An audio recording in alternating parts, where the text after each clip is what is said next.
Okay. I'm talking today because I really wanted to get something on my chest. By now, it would have been 10, 11 years since I've known you. And 2 years of those are dead. Fucking dead. Person I thought being my fucking brother. Person I fought the most with. The person I hated and loved at the same time. Because that's what you do with a brother. You fight. But you always come back. Always, no matter what. But no. You don't come back. That's the problem. You're dead.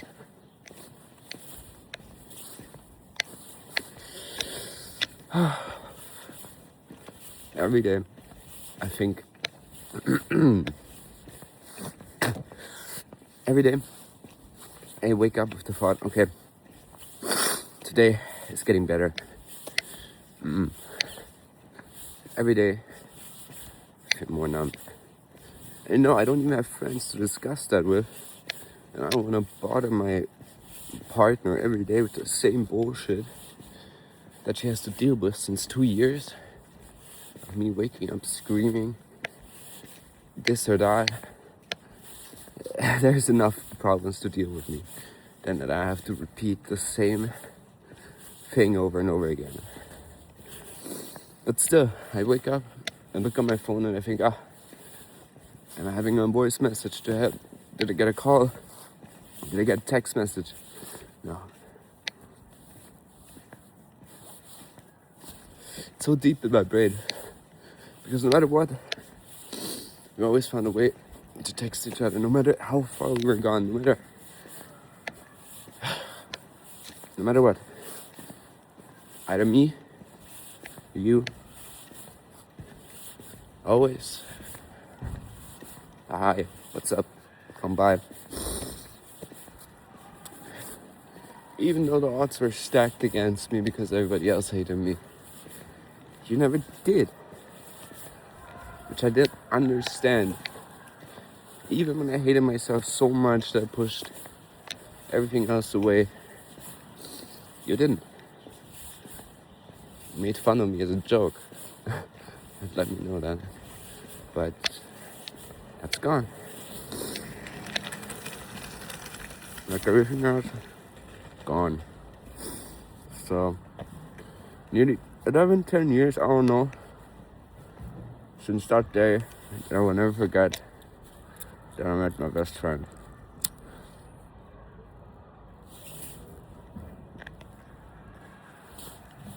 And I met him through a mutual friend. And I will never, I don't know, I can't explain that feeling. So, I was out with her and she always told me like, I know this guy.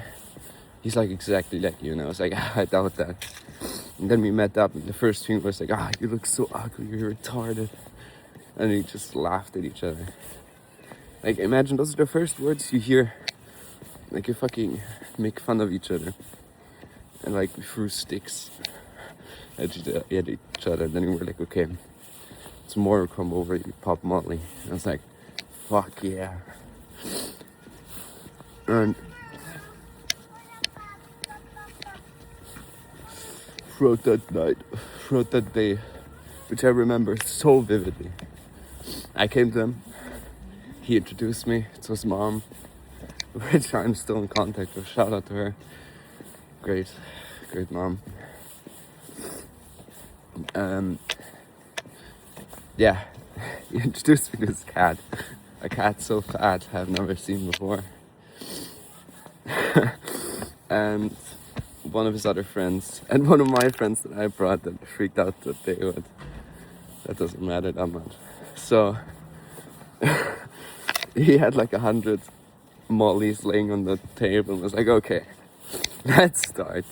So we took 2 Teslas and the night began. I'm not saying you should do that. I wouldn't do that now. But back then that was like my thing. And we bonded over that hella hard. But also, kick started our demise, I would say, in a way. But yeah, I will never forget that day, no matter what we did. All these days are burned in my head.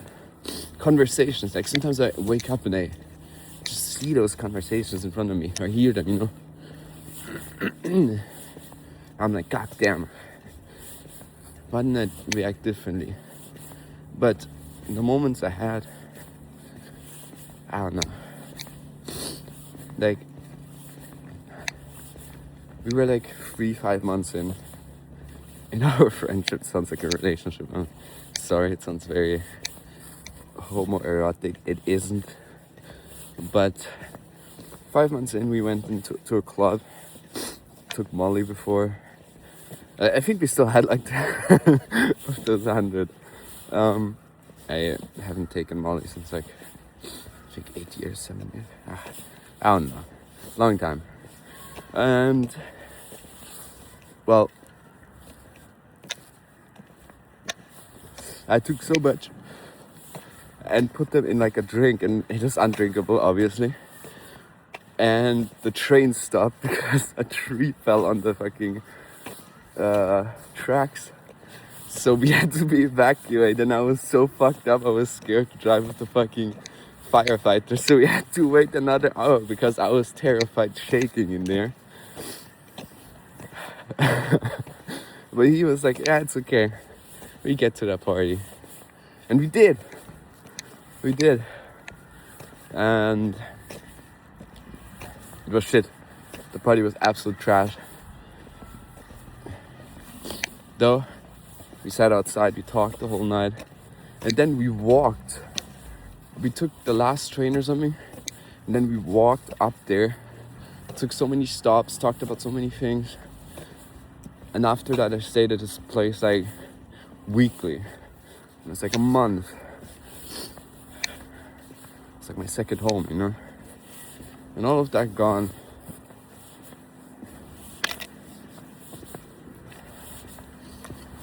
And the thing is, I never had a friend like that after. I never had a friend like that before. It's not comparable. And I wish for everyone to have a friend like that in their life. But yeah, I mean things will come to an end no matter what. Sadly, it did that way. In a very weird way. If you would have just went to the fucking doctor, it wouldn't have happened, but that's why it's important to get checkups and shit. But yeah, I'm not going too deep into the material about that. Oh my god, that fucking cigarette, I swear, I smoked it since 8 minutes.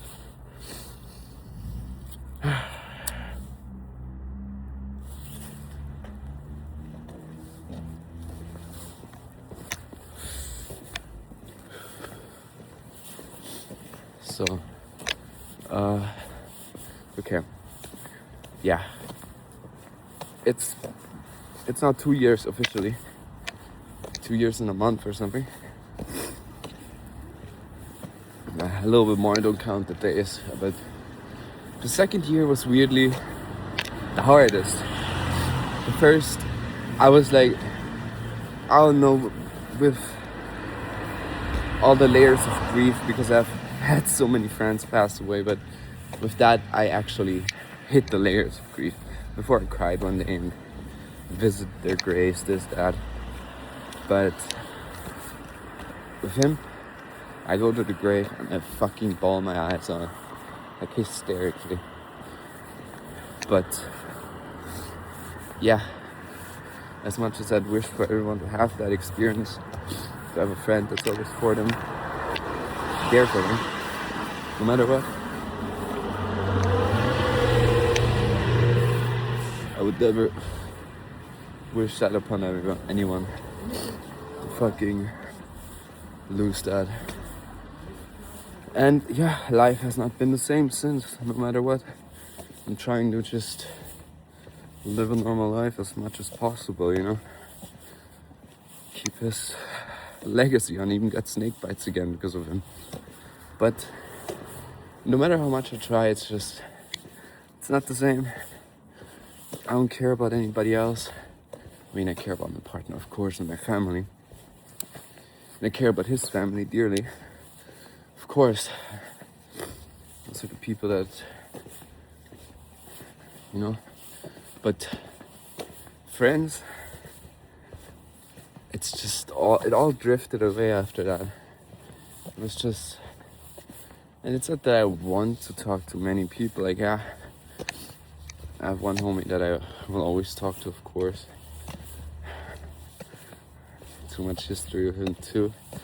But with somebody that knew more than 10 years and he had so much history and all got ripped away. It's just different. My hands are starting to freeze, so and I can't speak in cold. Even though I'm part Norwegian, you know. Even Google knows that if you fucking Google my name. And now I'm part Norwegian. But yeah, I'm fucking freezing. So that's all I wanna say is I really hope there's something after this life. And not a rewind or something. So we can do shit again. That's all I hope for. Even though I thought my journey would be the shortest, it has been the longest from all my homies. But to you, as I'm speaking to, you would hear that. Never forget it. And I'm never gonna be the same. That's a fact. But yeah, I will love you forever, homie. Hope you know that. I hope for other people that hear that, see that, even if it's just 5 people, I don't give a shit. Just needed to talk about that. I hope you all cherish the moments because you never know. One illness. I think you all have seen that with COVID and shit. One small thing, bam, your health is gone, your health is fucked. It's all over. We're too fragile of beings mentally and physically. So yeah, just want to give out that energy. But yeah.